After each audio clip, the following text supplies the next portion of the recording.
अरे चिट्ठिया पर चिट्ठी लिखी भेजेला कवन दुल्हा भेजे के जीजा लोग के हाथ। अरे चिट्ठिया पर चिट्ठी लिखी भेजेला कवन दुल्हा भेजेला जीजा जी के हाथ। अरे आपन घोड़वा जीजा अपने सवारी चाल के होई बरिया। अरे आपन घोड़वा जीजा अपने सवारी चाल के होई बरिया। अरे चिट्ठिया पर चिट्ठी लिखी भेजे सब भैया लोग देवेला कवन दुल्हा। अरे चिट्ठिया पर चिट्ठी लिखी भेजेला सब भैया लोग देवेला कवन दुल्हा। अरे देवे के कवन सरवा हाथ। अरे हमनी के घोड़वा बबुआ लड़ बजेड़वा राहे बाटे जइए को मिला। अरे हमनी के घोड़वा जीजाया लड़ बजेड़वा राहे बाटे जइए को मिला। अरे चिट्ठिया पर चिट्ठी लिखी भेजेला कवन देवी के पापा जी के हाथ। अरे चिट्ठिया पर चिट्ठी लिखी भेजेला कवन दुल्हा देवी के पापा जी के हाथ।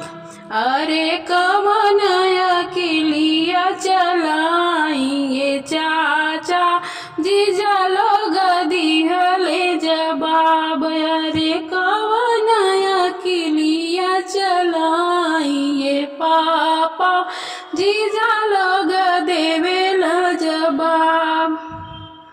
अरे चिट्ठिया पर चिट्ठी लिखी भेजेला कवन दुल्हा भेजे के जीजा लोग के हाथ।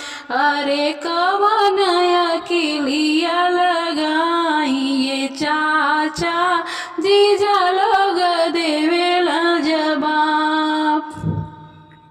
अरे के फिक्रिया जानी करिए बाबा बाली भाती जइए बरियात। अरे एक फिक्रिया जानी करिए बाबा भली भाती जइए बरियात। अरे पटना सहरिया से घोड़वा मंगइबो जौनपुर से करवा मंगाए। अरे पटना सहरिया से घोड़वा मंगइबो जौनपुर से करवा मंगाए। अरे सुंदर दुल्हनिया हम करवा चढ़इबो जीजा लोग जइए ल जाए। अरे सुंदर दुल्हनिया हम करवा चढ़इबो जीजा लोग जइए ल जाए।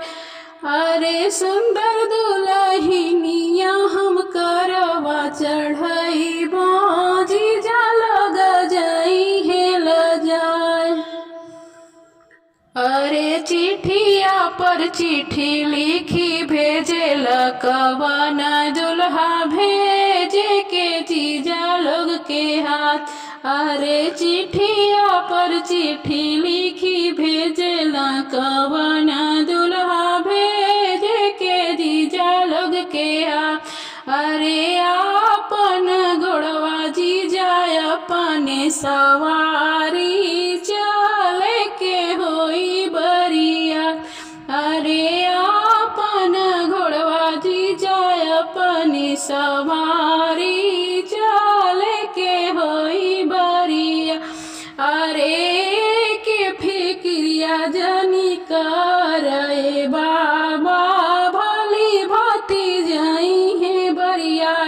अरे पटना सहरिया से घोड़वा मंगाइबो जौनपुर से करवा मंगाए।